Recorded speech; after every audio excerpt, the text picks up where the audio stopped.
Orang Yahudi yang percaya tentang pemberitaan Yesus yang ditulis di dalam kitab Perjanjian Baru, itu berarti dia percaya dengan kitab Perjanjian Lama dan kitab Perjanjian Baru, karena dia percaya, orang Kristen percaya Yesus adalah Mesias yang dinubuatkan di Perjanjian Lama.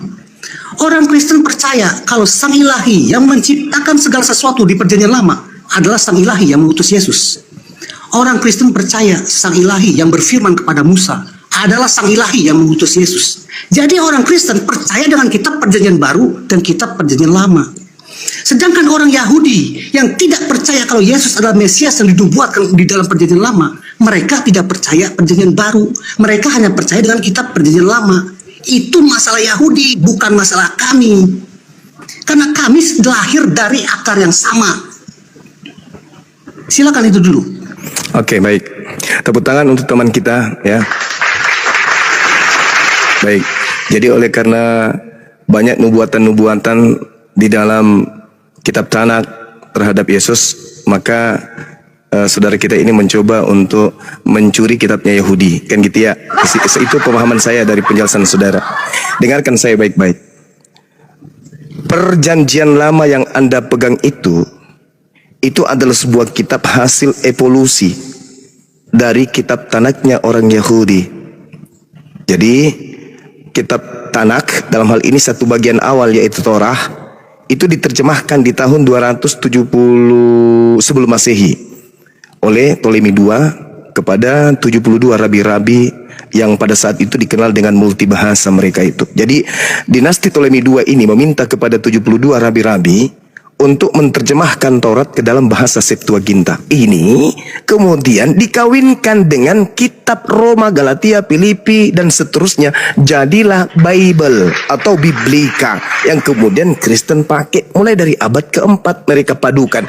Muncullah istilah Perjanjian Lama dan Perjanjian Baru. Itu sejarahnya. Itu sejarahnya. Nah sekarang yang menjadi permasalahan adalah ketika pada abad ketiga sebelum Masehi, 270 sebelum Masehi, yang terjadi adalah penerjemahan kepada bahasa Septuaginta itu tidak dilandaskan oleh karena adanya hukum yang mengikat, karena adanya kewajiban. Tidak. Tetapi karena adanya orang-orang Yahudi yang sudah terpapar Helenisme Yunani yang tinggal di Mesir, sehingga mereka kemudian yang sudah tidak paham bahasa Ibrani mencoba untuk mengalihbahasakan ke Septuaginta. Upaya-upaya ini kemudian memiliki proses. Akhirnya beberapa gereja kemudian mengoreksi. Untuk apa dikoreksi? Untuk dicocokkan dengan apa istilahnya? Dicocok-cocokkan dengan nuansa atau rasa keimanan orang Roma Yunani. Sehingga bukan kitab Tanakh yang menjadi patokan Perjanjian Baru, bukan. Tetapi Perjanjian Baru menjadi patokan koreksi demi koreksi kitab Septuaginta ini. Jadi bukan Septuaginta yang menjadi landasan kemudian adanya Perjanjian Baru, enggak. Tetapi Perjanjian Barulah yang menjadi dasar pijakan perubahan koreksi demi koreksi di beberapa bapak-bapak gereja abad kedua, abad ketiga, dan abad keempat. Jadi Septuaginta mengikuti rasa dari cipta karya yang ada di kitabnya Kristen. Makanya kalau Anda tidak percaya, sekarang Anda ambil kitabnya Yahudi yang mereka pakai kemudian Nevi'im Ketubim, Anda dudukkan dengan terjemahan kitab kalian, tidak akan pernah nyambung. Kenapa? Septuaginta sudah diwarnai oleh Perjanjian Baru. Makanya muncul pertanyaan, dan pertanyaan itu dihasilkan dari tema yang dipilih oleh Pak Bom. Siapa yang mencuri kitab Tanakh? Sekarang posisinya nih, kalau saya punya sepeda, diambil oleh orang lain. Agar supaya sepeda saya ini tidak kelihatan bahwa itu milik saya, sepeda saya direnovasi, direparasi, warnanya dirubah, catnya dirubah, modelnya dirubah. Kenapa? Karena sepeda saya dicuri. Sepeda hasil curian ini muncul dengan wajah yang berbeda. Itulah yang disebut perjanjian lama. Sampai sini paham? Sampai sini paham? Jadi curian, hasil sepeda curian dimodifikasi sehingga sepeda itu muncul seperti ala-ala motor, ala-ala beca. Sehingga cakupan daripada perjanjian lama, oh larinya kemana? Anak domba, dia inilah bilur-bilurku, inilah semuanya. Ya saya 53, dicocok-cocokkan. Mazmur 22, dicocok-cocokkan supaya sama dengan perjanjian baru. Tapi ketika ditarik benang merah perjanjian lama ini didudukkan dengan kitab Tanaknya Yahudi, seperti orang pakai sepatu yang kiri di kanan, kanan di kiri. Habis itu diburu sama anjing dan talinya diikat sehingga yang memakainya lari pontang panting, kemudian jatuhnya di kubangan sapi. Itu yang terjadi, saudara. Makanya orang Yahudi dan orang Kristen tidak pernah bersatu dalam konsep kitab. Kenapa? Karena kitab yang Kristen ambil itu adalah kitab yang diperintahkan oleh Kaisar Ptolemy II untuk diterjemahkan ke dalam bahasa Septuaginta, lepas dari cangkang. Habis itu dikoreksi, direvisi oleh Origen, Orlysius, Hosesius dan seterusnya. Dikawinkan dia menjadi perjanjian lama, perjanjian baru. Padahal asli dari perjanjian lama itu adalah perjanjian barunya orang Yahudi. Itu yang terjadi. Cuman karena saya diskusi dengan Pak Bom yang omong-omong, tak ada ilmu, cuman besar kepala, besar mulut, lebar mulut, mata bola, nggak ada ilmu, ya itulah yang terjadi. Dengan hanya praktik seperti itu saja dia nggak bisa. Ayo, Anda mau ngomong apa? Silakan. Maaf ya kawan, itu literasi yang saya sampaikan. Silakan. Bang Juma, kalau Ya. ngomong sama penonton nggak ada saya, boleh ngomong begitu. Ini kan Anda ngomong sama saya tuh. Yang Anda tahu tuh saya tahu lebih dari itu. Maaf ya, saya kasih Ya tahu sudah. tentang sejarah Septuaginta. Nah, silakan. Saat itu dunia itu, wilayah di situ dipengaruhi budaya Helenis. Semua bangsa-bangsa di situ, Bang. Israel, Mesir, Syria, Lebanon, Turki dan lain-lain, semua dipengaruhi budaya Helenis atau budaya Yunani. Karena saat itu, karena mereka bekas dijajah oleh Alexander the Great, jadi mereka dipengaruhi budaya Yunani. Tetapi yang mempengaruhi budaya dan bahasa, bukan ajarannya. Jadi orang Yahudi itu kan bangsa yang diaspora. Di Mesir ada orang Yahudi, di Syria ada orang Yahudi, di Turki ada orang Yahudi dan lain-lain. Nah, orang Yahudi di Mesir, tepatnya di Alexandria, itu menerjemahkan kitab Tanakh yang berasal dari bahasa Ibrani, diterjemahkan ke bahasa Yunani, itu yang disebut Septuaginta. Itu diterjemahkan, Bang, bukan dirubah. Tidak ada satu orang Yahudi pun yang membantah itu. Kitab Perjanjian Lama yang di depan saya saat ini itu sama dengan Septuaginta dan sama dengan kitab Ibrani yang ditulis di zaman Nabi Esra. Itu sama. Tidak ada satu orang Yahudi pun yang membantah itu. Jadi kalau dibilang siapa yang mencuri kitab Tanakh, tidak ada jawabannya, Bang, karena kami dari akar yang sama. Tetapi kalau pertanyaannya dibalik, Bang, siapa yang bilang kitab Tanakh sudah dirubah-rubah? Silakan jawab sendiri. Oke, mungkin bagusnya kita buktikan aja kali ya. Kalau antara kitabnya orang Yahudi dan kitab yang Anda gunakan itu dirubah, ada nggak yang bisa buka kamera di sini? Bisa nggak saya minta tolong? Bang Ande Sritonga. Abang, Ya, Kak. bantulah aku buka Bukan data. kamera. Ya, siap, udah. Ya, Baik. coba open guys. Ini kita berbicara mengenai kitab Tanakh. Dari HP Tolong dia. buka Yehezkiel 34 nomor 16. Siap. Dari HP dia. Iku jangan asa enak Yes. dewe. Udah. Yeskil 34 nomor 16 paralel. 16.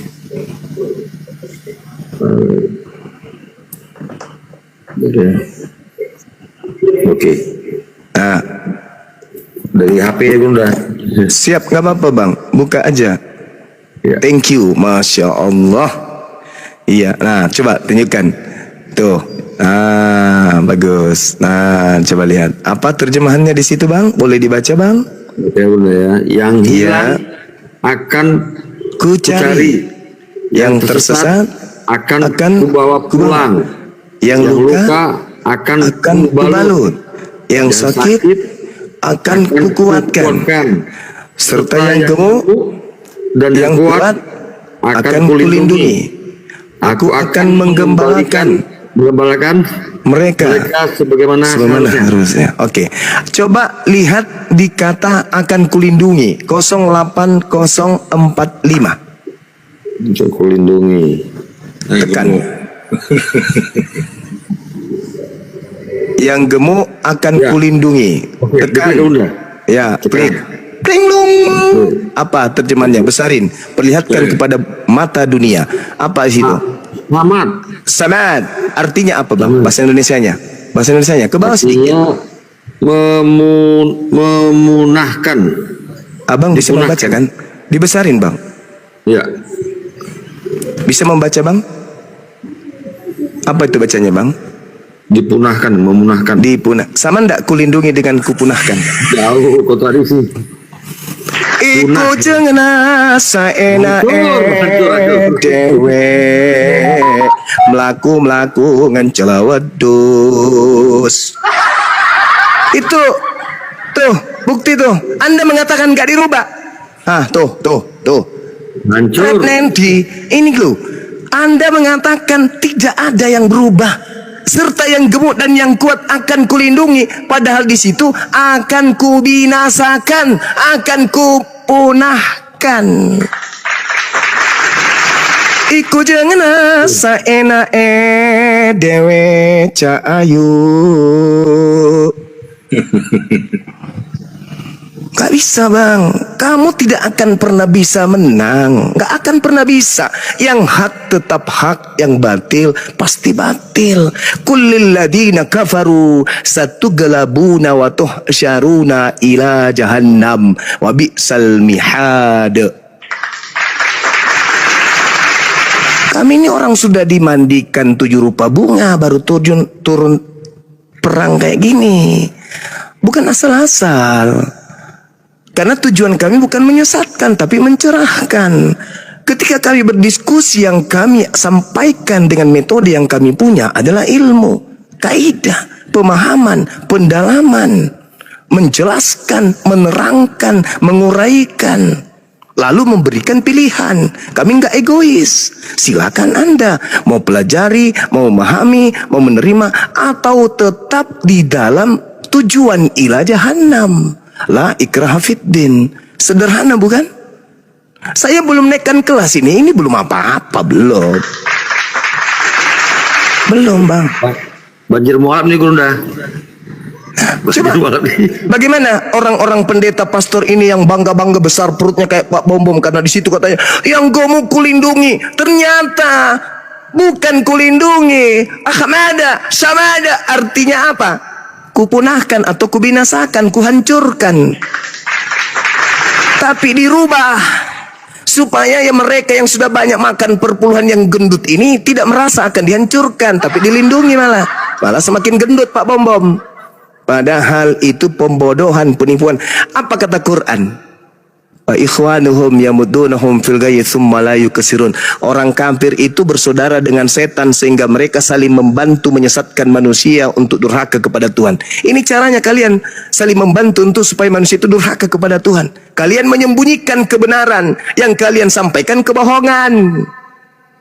Andai saja ini tidak dirubah-rubah, mungkin pendeta dan pastor tidak ada yang mau gemuk. Dengan kata lain, mungkin mereka nggak mungut biaya perpuluhan, karena itu nggak ada perintahnya selain kepada suku Lewi.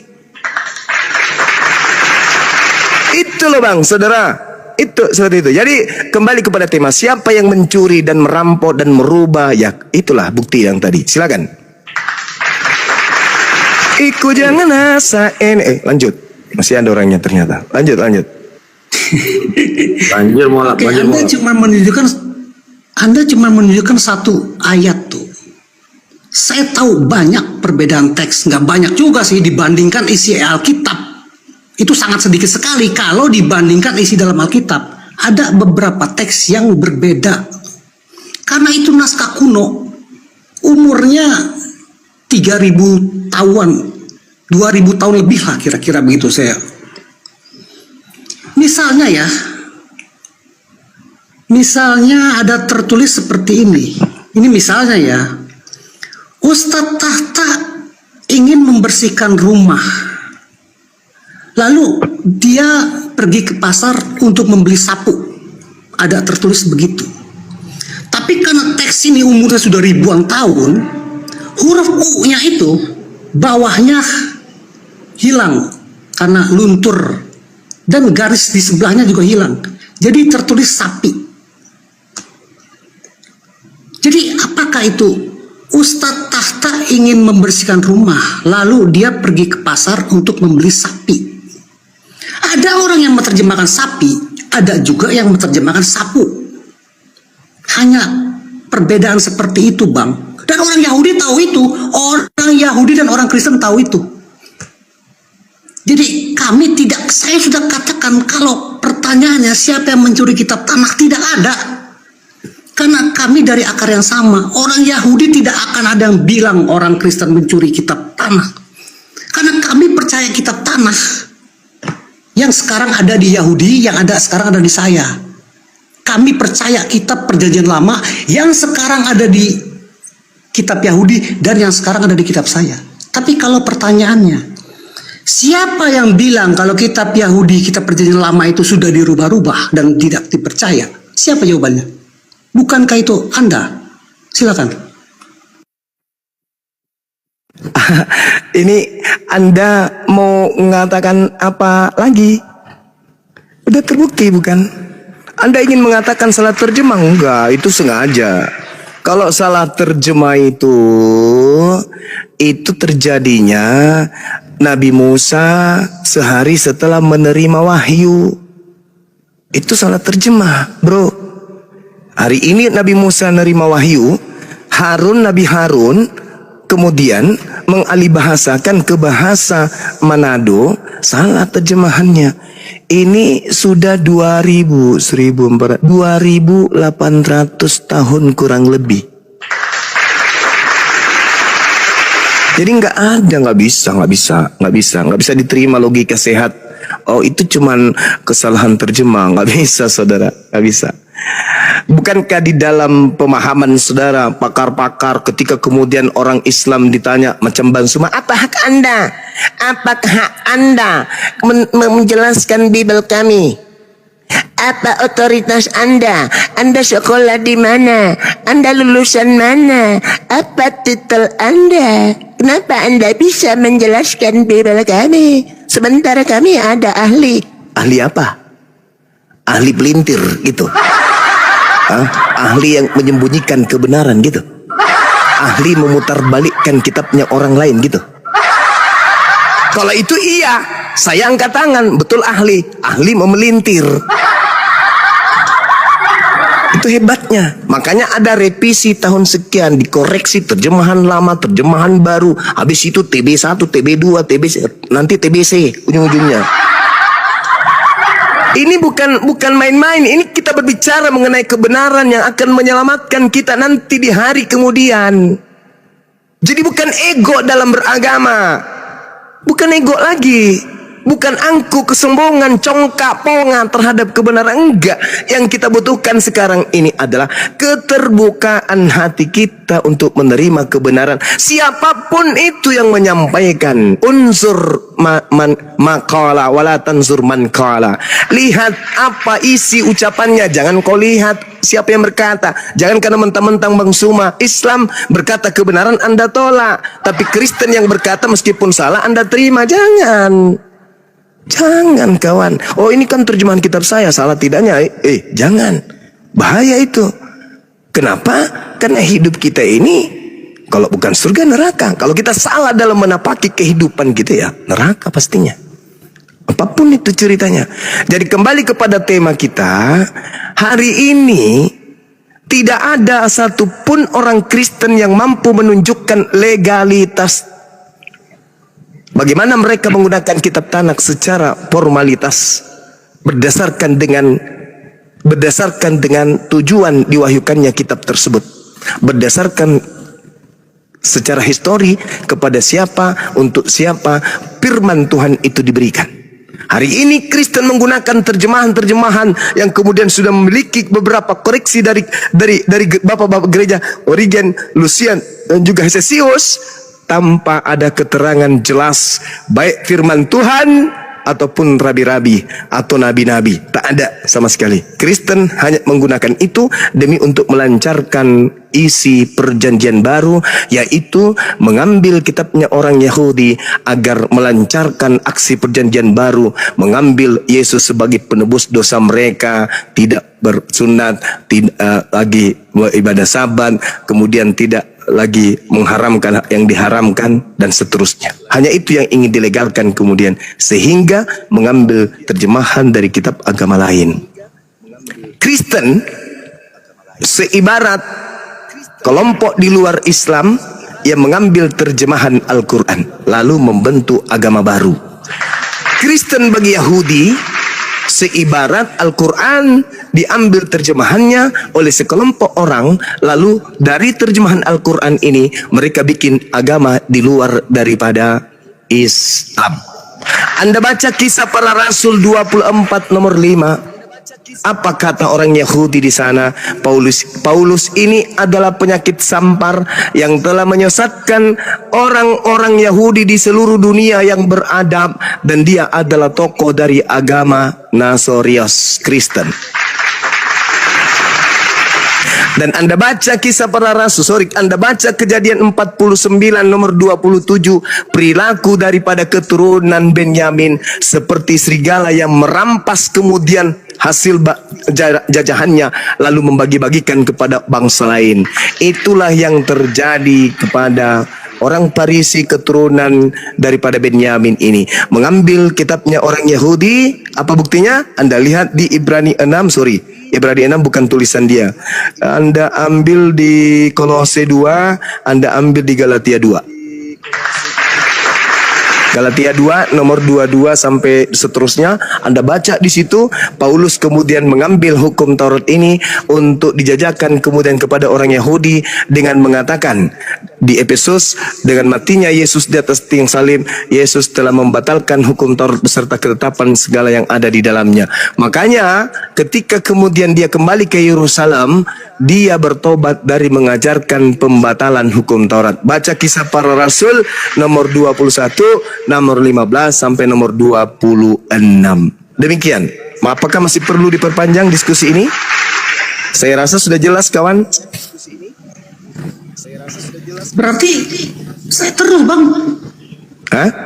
Masih dilanjut? Oh, masih terus. Iya, penonton sedang menikmati diskusi kita, Bang. Tapi kan sudah ketahuan siapa pencurinya. Untuk apa lagi? Abang yang ngaco. Nih, Loh, Bang. apa haknya Kristen menggunakan kitab terjemahan? Saya narasi dulu, Bang. Silakan. Iya, penonton sedang menikmati diskusi kita, Bang. Ditandai dengan bertambahnya penonton. Begini, saudara. Bisa nggak? Bisa nggak di sesi ini Anda memberikan legalitas standingnya bagaimana kemudian Romawi, Yunani mengambil Romawi Yunani nggak ada hubungan. Kristen pertama kan?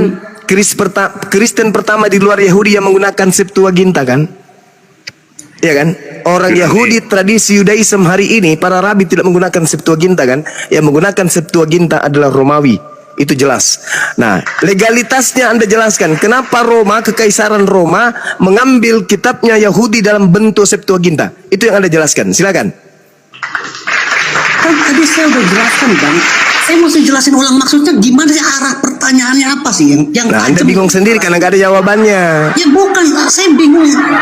Ya, Anda pasti bingung karena nggak bisa jawab. Mungkin mana saya jawabnya? udah jelasin. Tidak ada legalitasnya. Kalau Anda temanya siapa yang mencuri kitab Tanakh, nggak ada, Bang. Nah, lalu Romawi, Kristen dan Romawi menggunakan Septuaginta ini dasarnya apa?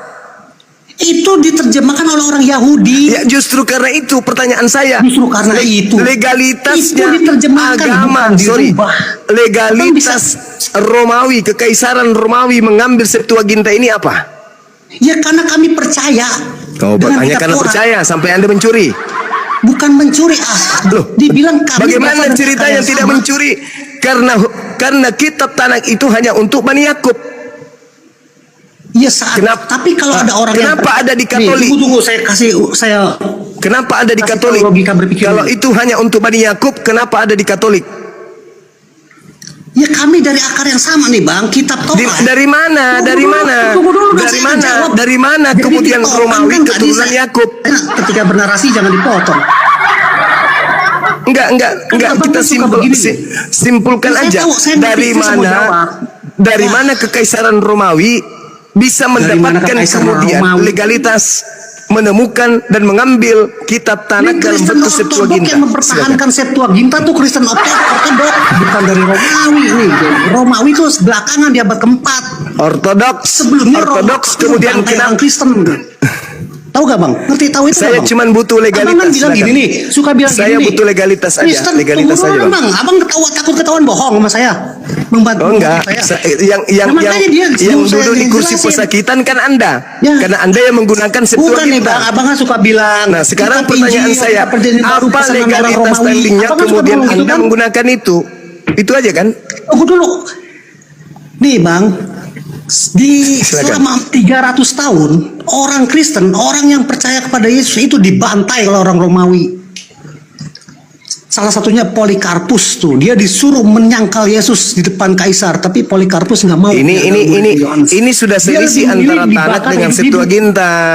Enggak ada Iya, abang kan hubungannya suka itu. bilang, abang Orang kenapa ngomong Yahudi Romawi? menggunakan Kenapa Tanakh. ngomong Yunani? Orang saudara, Yang saya sering dengar Taurat yang Kitab digunakan Perjanjian Baru oleh pesanan orang Yahudi Romawi. beda Kan itu kan dengan yang kacau. digunakan oleh Nih, Bang. Katolik. Beda kawan, beda. Beda kawan, saya ngerti semua, saya mau jawab itu. Ya sudah, legalitasnya mana? Legalitas nih Kristen Ortodok itu sudah memelihara Udah. Septuaginta di abad pertama. Kok ketawa sih? Ya iyalah, saya Ya bertanya kami percaya kitab Taurat. legalitas agama Kristen Katolik menggunakan Septuaginta itu apa? Septuaginta itu terjemahan kitab Ibrani yang diterjemahkan oleh orang Yahudi. Anak kucing saya juga tahu kalau itu. Ini berbicara berarti Anda mengenai mesti legalitas legalitas. apa sih? Loh, itu kitab Tanakh Wah, milik wah, Yahudi. legalitas diminta. Cak kangkung. Ya kami percaya kitab Taurat. Sehingga kalian mencuri. Perjanjian Lama. Karena Tunggu dulu, percaya jangan maka gitu, kalian curi. tengah. Karena kalian percaya Kalian makanya nggak ngerti dicuri. juga kan? Berarti Anda nggak ngerti dicuri-curi, bisanya begitu doang, tau nggak? Lah, Nih, Bang, kitab Tanakh ketika itu Abang dulu, milik Bang. Yahudi. Tunggu dulu, Bang. Cak Kacauin kangkung. Cak kangkung, Mana sih? dipikir keren. Cuman penonton Anda aja yang bilang Anda keren. Di mata Saya keren, Bang. bertanya sesuai dengan Saya fakta ya, saya yang mau ada. menjawab, diam dulu, dengerin. Mazmur 147. Mazmur. Hukum-hukum Nih, Tuhan, Anda aturan dianggap Tuhan pintar hanya oleh datang kepada Bani Yakub dan penonton Bani Israel. Anda. Tuhan Saya nggak tidak anggap memberikan Anda itu hukum-hukum pintar. itu kepada Jangan bangsa ngomong lain. Nih, yang Anda tahu, saya Begini tahu. saudara, gini. Begini, Coba saudara, coba saudara baca Mazmur 147 nomor 19 oke lah, dan gini, Bang nomor Juma. 20. Silakan Bisa baca, nggak kita silakan. berdiskusi sampai saya bilang silakan. Anda mau ngomong kan bisa. Sama saya bisa nggak sekarang malam ini? Boleh nggak saya minta kepada saudara Anda membaca Mazmur 147 nomor 19 dan nomor 20. Habis itu Anda bernarasi sampai 6 bulan ke depan saya dengar. Boleh nggak? Boleh nggak Anda Bang Handi bacakan? juga nih. Saya disuruh 72 hari sama Bang Handi itu. Ya, saya cuma 6 bulan aja, nggak usah terlalu lama. Coba Anda bacakan Mazmur 147 nomor 19 sampai nomor 20. Saya diam, Anda punya hak bicara selama kurang lebih 6 bulan ke depan. Silakan. Oke, Mazmur. Ya, baca. 147 nomor 19 nomor 20. Oke, Mazmur 147 19. Ia memberitakan firman-Nya kepada Yakub, ketetapan-ketetapannya dan hukum-hukumnya kepada Israel. Ia tidak berbuat demikian kepada segala bangsa. dan hukum-hukumnya tidak mereka kenal. Haleluya. Terus Bangsa Romawi dan bangsa Yakub sama nggak? oke, saya jawab ya. Ya, sama nggak? Saat itu, ya Bukan saat. itu. Sama atau tidak? Dulu saya mau jawab, tadi katanya saya punya hak ngomong 6 bulan, baru Ya. 2 kalimat dipotong. Enggak, Anda tanya saya tadi. Ya udah, berarti boleh nggak Anda baca ulang sekali lagi? Oke. Ya, Ia memberitakan firman-Nya kepada Yakub, 1, ketetapan-ketetapannya dan hukum-hukumnya kepada Israel. 2, Ia tidak berbuat demikian kepada segala bangsa, dan 3. hukum-hukumnya tidak mereka kenal. Terpujilah Baik, Sang Ilahi. Itu. Haleluya. silakan. Anda paham Oke. apa maksudnya itu? Saya ngerti, saya paham Apa banget. maksudnya ayat itu apa? Ya maksudnya saat itu Sang Ilahi menurunkan firman-Nya kepada bangsa Israel yang menyembah ilah Abraham, ilah Ishak, dan ilah Yakub. Itu maksudnya. Dan tidak memberikan Jadi saya hukum akan itu kepada kasih- bangsa lain. Ya oke, sekarang saya akan kasih analogi nih Bang. Ya, tunggu dulu. Dan tidak memberikan Tunggu, saya mau hukum-hukum jawab itu kepada saya bangsa ngerti. lain. Arah tujuan Abang kemana saya ngerti. Iya, jelasin dulu dong. Dan tidak memberikan hukum itu kepada bangsa lain, betul? Oke, saat itu begitu Bang. Ya. Ya setelah hahaha ketawa, dia ketawa.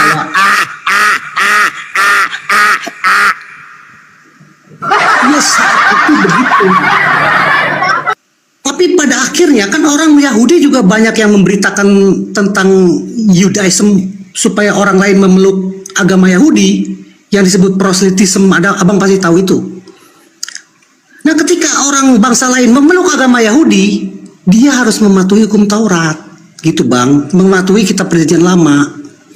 Sama seperti misalnya agama Hindu misalnya ya, diturunkan di India, berasal dari India atau lahir di India. Apakah itu hanya untuk orang India? Kalau ada orang Jerman yang memeluk agama Hindu, berarti kitabnya juga Weda bang. Bukan hanya untuk bangsa India, tapi untuk orang Hindu. Ini firman Sang Ilahi saat itu kan untuk Bani Israel. Tapi kalau ada orang Romawi yang percaya pada ilah Abraham, ilah Ishak, dan ilah Yakub, mereka juga harus melakukan perintah yang diperintahkan di dalam kitab Perjanjian Lama, Bang. Oke, itu aja. Silakan. Kasih 6 bulan ke depan pun. Jadi tak ada, nggak bisa kawan, nggak bisa. Hukum yang datang kepada Bani Israel hanya berlaku kepada Bani Israel keturunan Yakub. Tidak berlaku kepada kita, tidak berlaku. Makanya kalau kita bukan Bani Yakub, agama kita kemudian bukan Yahudi, lantas kitabnya mereka ada di agama kita, itulah pencurinya. Dah selesai, jangan lama-lama. Dah ya? Dah ya kawan ya? Oh ya udah, Ya. kalau abang mau menghentikan diskusi, Enggak, legalitas enggak ada, kasihan ini ente juga nanti. agak ngantuk juga nih bang. Nah itu alasannya nih Pak, ini buat Oh, kasihan. kalau bilang alasannya kita diskusi terus. Iya, legalitasnya mana? Legalitas apa sih legalitas? Nih legalitas. Nah, itu saya jawab ya. Saya kasih ya. Yuk, saya ubah cara berpikir abang tentang legalitas nih. Allahu Saya- Akbar. Oke, jangan potong saya ya. Oke, misalnya ada seorang guru besar, dia sakit keras tuh misalnya nih. Terus murid-muridnya sebelum kematian sang guru berada di samping sang guru. Terus sang guru berpesan begini, kalian harus memberitakan ajaran saya. Terus kata murid-muridnya, baik sang guru. Lalu sang guru itu wafat. Terus muridnya memberitakan ajaran sang guru. Di mana legalitasnya? Nggak ada, karena sang gurunya udah mati. Terus kalau ada seorang raja penjahat menyuruh anak buahnya untuk merampok, terus pesan itu ada di WA. Ketika anak buahnya ditangkap, Dia bilang, saya disuruh sama bos saya, diperiksa WA-nya, ada perintah dari raja penjahat itu. Itu perbuatan perampok itu dilegal, mendapat legalitas dari raja penjahat. Jadi legalitas tidak menunjukkan kebenaran. Legal itu karena orang itu benar menyuruh, begitu doang bang. Anda nggak usah nanya legalitas, saya udah jelasin. Kami dari akar yang sama, kami percaya kitab perjanjian lama. Kami percaya ilahi yang menciptakan segala sesuatu di kitab kejadian, itu adalah sang ilahi yang mengutus Yesus. Dan kami percaya sang ilahi yang berfirman kepada nabi-nabi di kitab perjanjian lama adalah sang ilahi yang mengutus Yesus. Jadi kami percaya dengan Alkitab perjanjian baru dan kitab perjanjian lama. Orang Yahudi yang tidak percaya Yesus, dia tidak percaya perjanjian baru. Dia hanya percaya kepada kitab perjanjian lama. Itu masalah Yahudi, bukan masalah saya. Silakan.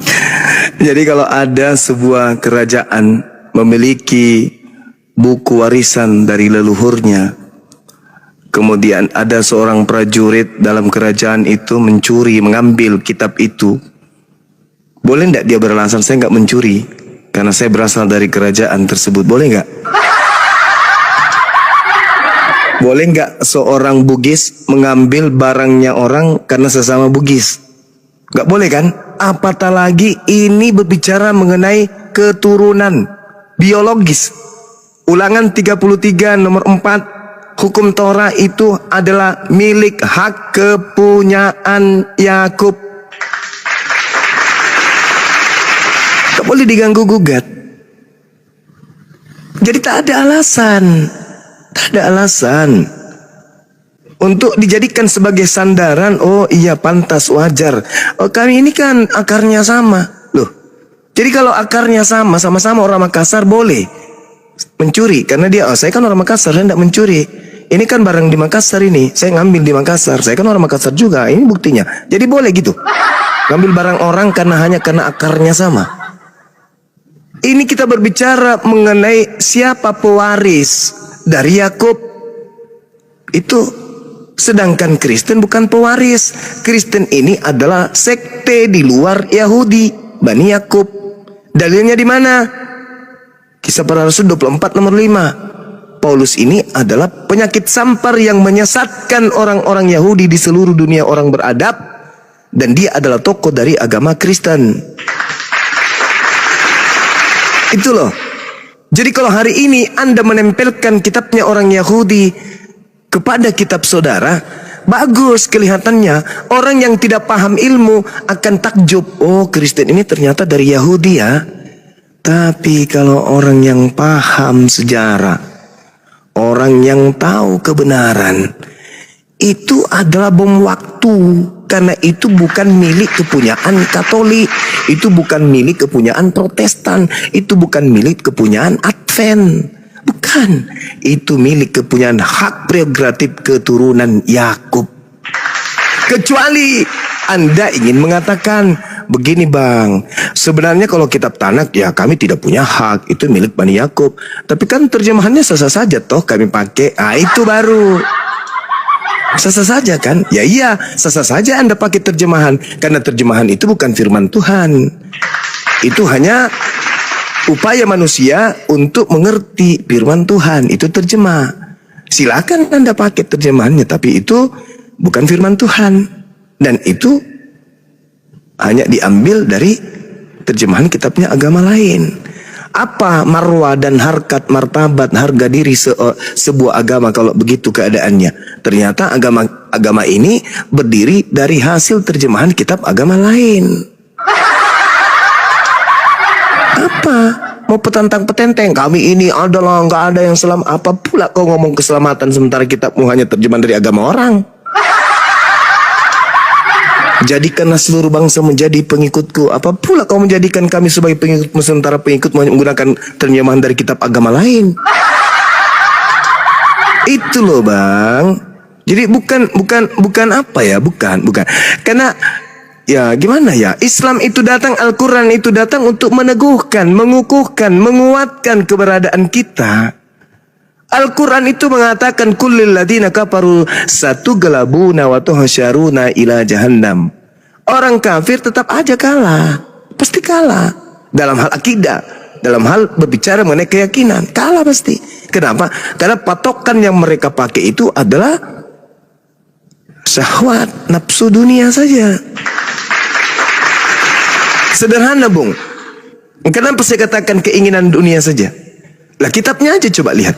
Apakah itu wahyu dari Allah kepada mereka? Bukan. Itu terjemahan dari kitab yang datang untuk Bani Israel, yang spesial untuk Bani Israel. Coba saudara, coba ini ya. Coba. Ada sebuah perintah yang diwajibkan kepada seorang mahasiswa misalnya. Bagaimana seorang mahasiswa kedokteran diperintah kemudian, diberikan tugas kemudian untuk melaksanakan uji terhadap DNA seorang mayat. Pantas nggak itu saya bilang seorang mayat? Sebujur mayat. Ada kemudian bukan fakultas kedokteran mendengarkan juga perintah itu pas mereka lewat, kemudian padahal dia adalah fakultas bahasa daerah misalnya, jurusan bahasa daerah, lewat di ruangan fakultas kedokteran mendengarkan tita, besok kalian harus memeriksa limpa jantung daripada mayat tersebut.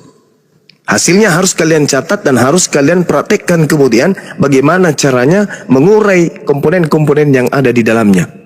Jam 3 subuh kalian harus mulai bekerja. Siap dosen? Tiba-tiba jurusan fakultas bahasa daerah lewat. Karena otaknya miring, bocor halus, pagi-pagi jam 3 dia juga ke kamar mayat. Ikut-ikutan melakukan hal yang sama. Padahal yang diperintahkan hanya fakultas kedokteran. Inilah yang terjadi dengan kalian. Apa buktinya? Mau saya kasih bukti. Baca Galatia 3 nomor 13. Nah ini coba. Seperti orang yang jurusan bahasa daerah tadi. Bukan dia yang diperintah, dia yang merasa. Galatia 3 nomor 13 apa bunyinya? Kristus telah menebus kita dari kutuk hukum Taurat dengan jalan menjadi kutuk. Coba. Sejak kapan orang Kristen dikutuk dari hukum Taurat? Ayo. Sejak kapan hukum Taurat berlaku untuk orang Kristen? Tidak pernah toh? Lalu kenapa Yesus mati untuk kalian? Hehehehehe. Coba. Inilah yang dibilang jurusan bahasa daerah yang diperintah adalah jurusan kedokteran. Ikut-ikut juga dia pergi kemudian periksa mayat. Bukan limpahnya yang diobo-obo, nya si mayat yang diobo-obo. Ini yang terjadi hari ini. Ini yang terjadi. Yesus menebus kita dari kutuk hukum Taurat. Cak Ayu, orang yang makan babi bukan Yahudi tidak haram. Paham? Ketika perintah Imamat 11 nomor 7 datang kepada Bani Israel, jangan engkau makan babi karena itu haram bagimu. Orang di luar Bani Israel mau makan babi, mau tidur dengan babi, mau nikah dengan babi, mau apapun dengan babi, tak haram. Karena perintah itu hanya untuk Bani Israel.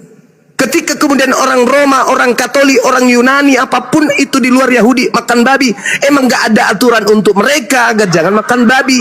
Ini bukan dia yang diperintahkan. Yesus pula mati untuk membatalkan babi kepada dia. Sejak kapan babi haram untuk Kristen?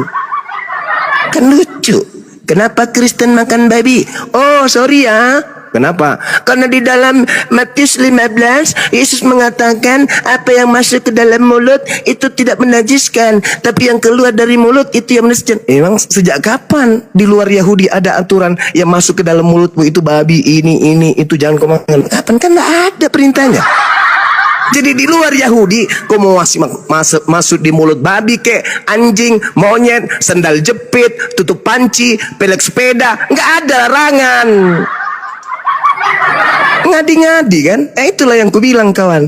Anda mengambil hukum dari agama lain, lalu kemudian Anda gunakan itu. Seibarat saya Bang Suma lulus Satpam, Anda tidak lulus Satpam. Saya punya sertifikat Satpam, Anda tidak punya. Ketika saya menangkap pencuri di area saya bekerja, Anda ikut-ikutan menampar orang yang mencuri sendal, penganiayaan. Tapi saya menggunakan baju Satpam juga Bang Suma. Ya tapi kan Anda ilegal, Anda nggak pendidikan, cuman menggunakan pakaian Satpam aja. Inilah yang terjadi. Untuk itulah Kristus telah menebus kita dari hukum Taurat dengan jalan menjadi kutuk. Siapa yang ditebus dari kutuk hukum Taurat? Kami dong Kristen. Sejak kapan hukum Taurat untuk Kristen? Ya, kan lawak-lawak kata-kata sang debater. Nah inilah yang terjadi saudaraku hari ini. Kalian mengikat diri kalian dengan hukum agama lain dengan mengambil terjemahan kitabnya orang. Itu namanya sibuk sendiri. Makanya kata Yesus, enyahlah daripadaku kalian semua pembuat kejahatan, aku tidak mengenal kalian. Itu namanya SKSD apa? Apa namanya itu? Yang sok akrab, sok dekat.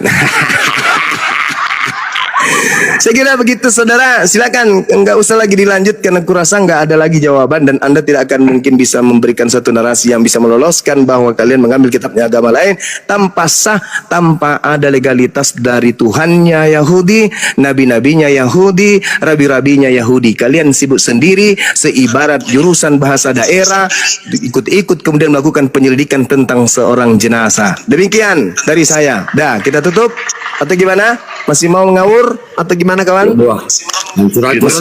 Curan-curan. Kita sapa dulu Guna. Ada yang Masih mau ngawur atau gimana? Saya masih mau ngawur. Oke. Saya udah rasa Ya, silakan. Bentar dulu. Ngawurnya dimulai, silakan. Oke. Bentar dulu. Terkomentar gitu. Ini ada datang ini teman-teman. Yesus selamat malam. Islam Kristen. Malam. Yesus Kristen Bang. Ya, gantian Bang mau komentari biar kayaknya tadi udah kayaknya. Silakan Bang. Saya penutupan dulu dong Bang Datuk. Oh, ya udah, Sebentar, udah. Biar Datuk kasihani beliau, silakan. Kita kasih haknya beliau. Silakan Oke, ya. saudaraku, silakan saya. Kita Bapak dengarkan malu bicara. komentarnya. Mohon maaf, mohon izin Datuk tanpa mengurangi rasa hormat. Siap, Beri ya, siap. kasihan dia tadi, kasihan dia sudah kencing di celana itu. Lanjut Bang, lanjut. Iya, narasi Bang Juma malam ini kurang tajam tuh. Padahal saya berharap narasi beliau tajam seperti sebelum-sebelumnya. Jadi kalau Bang Juma mau menyudahi diskusi ya saya setuju karena saya ngantuk dengerin narasi dia yang tidak tajam. Silakan. Nah, cuma itu aja kan. Iya kan aku bilang kasih waktu. Karena aku nggak bisa lagi ngomong apa. Oke, izin turun ya. Terima kasih semuanya. Iya, makasih. Oke, 12.000 lebih tembus tuh. Jangan lupa sebelum buka toko, pergi udah. Allahu Akbar. Masuk Mas Eko. Lanjut. Ya, Yesus selamat malam Yesus. Ya malam Bang. Kristen Bang ya. Oke lanjut Bang dengan guru kami. Silakan lanjut. Iya, ya lucu-lucu juga sih. Tapi memang Bang Zuma ini saya akui dia jenius ya untuk soal berbicara. Cuman gini Bang, boleh bertanya untuk agama terbesar di dunia apa ya saat ini Bang Zuma? Kalau terbesar di dunia itu Kristen kayaknya ya. Kalau digabung semua sekte yang ada berapa ribu sekte itu, Kristen nyembah Yesus itu yang banyak dibandingkan Islam yang datang kurang lebih 700 tahun setelahnya. Ada apa Bang? Nah, jadi maksudnya untuk kitab itu menurut pandangan saya sih kalau memang kitab itu ada kekeliruan atau mungkin bagaimana ya, apakah mungkin dari sekian banyak penganut itu apakah ada yang keliru juga Bang, gitu loh maksudnya. Oke, baik saudara. Terima kasih banyak nih atas pertanyaan saudara karena Anda bertanya tentang ini. Kalau di dalam pendalaman materi nih keagamaan Islam, karena kita berbicara cakupan dua agama, di dalam Islam diterangkan kemudian bagaimana iblis itu bersumpah di hadapan pencipta langit dan bumi untuk menyesatkan seluruh anak keturunan Adam, dan kata iblis di hadapan Tuhan, hanya sedikit yang akan engkau dapati menjadi hambamu yang mukhlis, yang ikhlas beribadah kepadamu. Itu janji iblis di hadapan Tuhan. Aku akan menjadikan keturunan Adam menjadi pengikutku semuanya. Itu kata iblis. Akan kubuktikan kepadamu ya Rabb. Itu. Karena iblisnya ini kan ditanya oleh Allah, apa yang menjadikan engkau tidak mau bersujud kepada Adam yang kuciptakan dengan kebesaranku dan kekuasaanku sendiri? Apakah karena engkau sombong?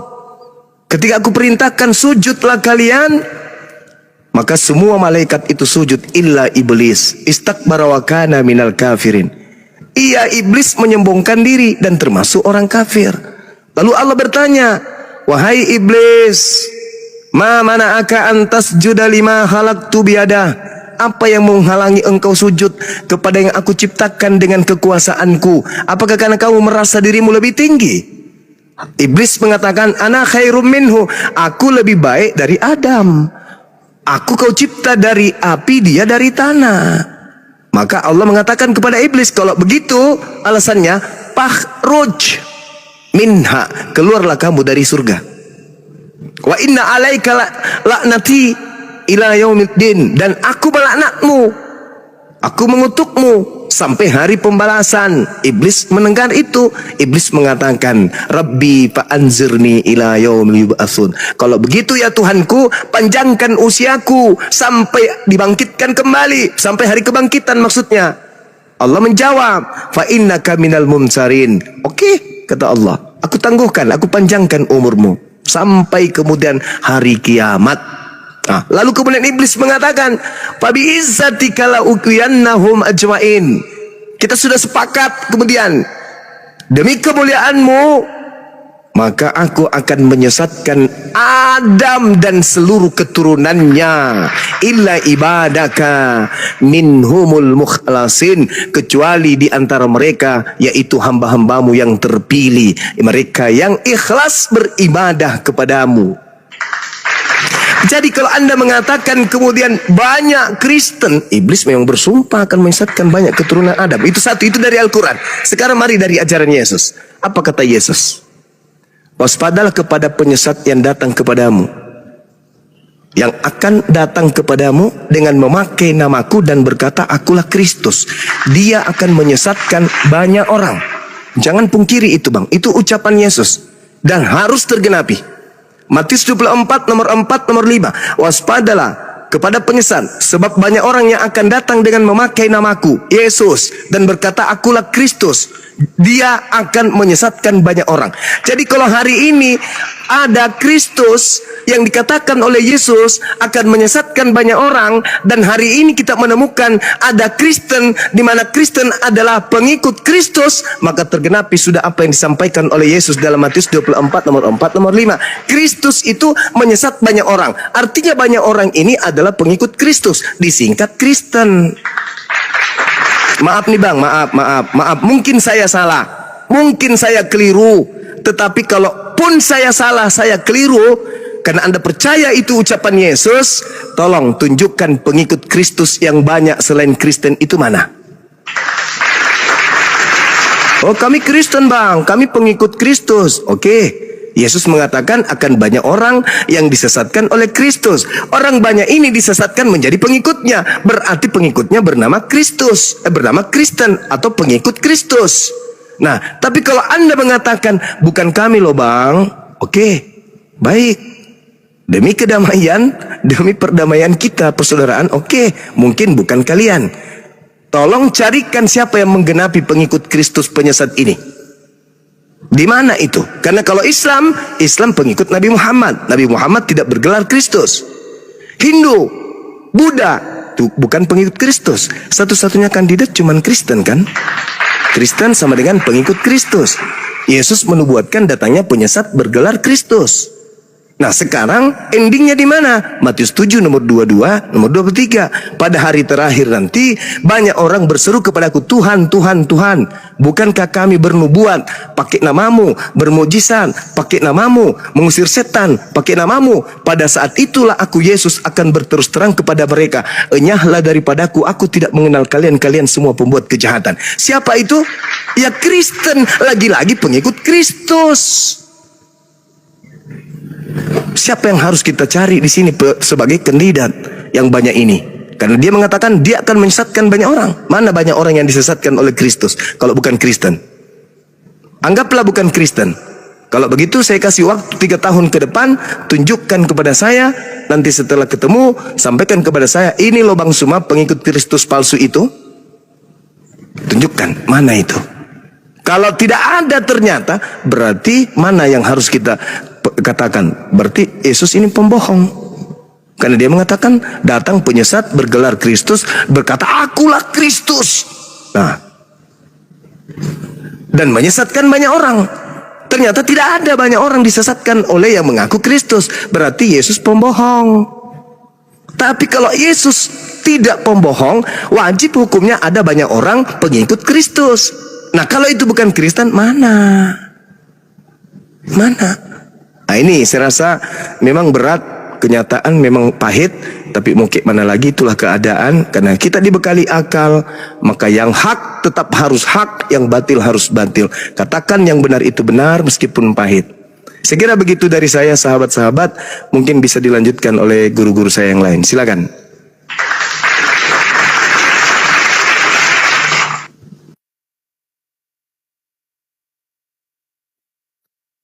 Ya, lanjut Bang.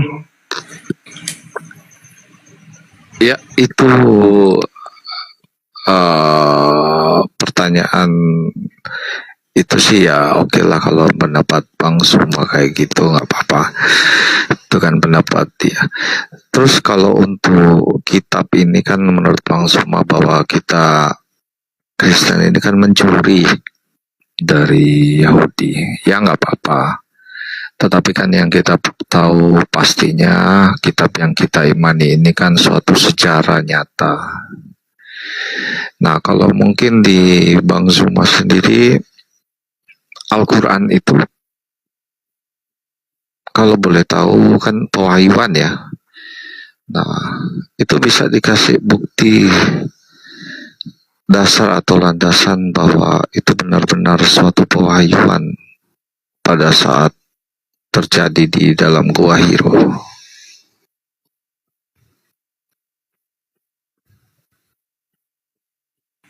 Iya.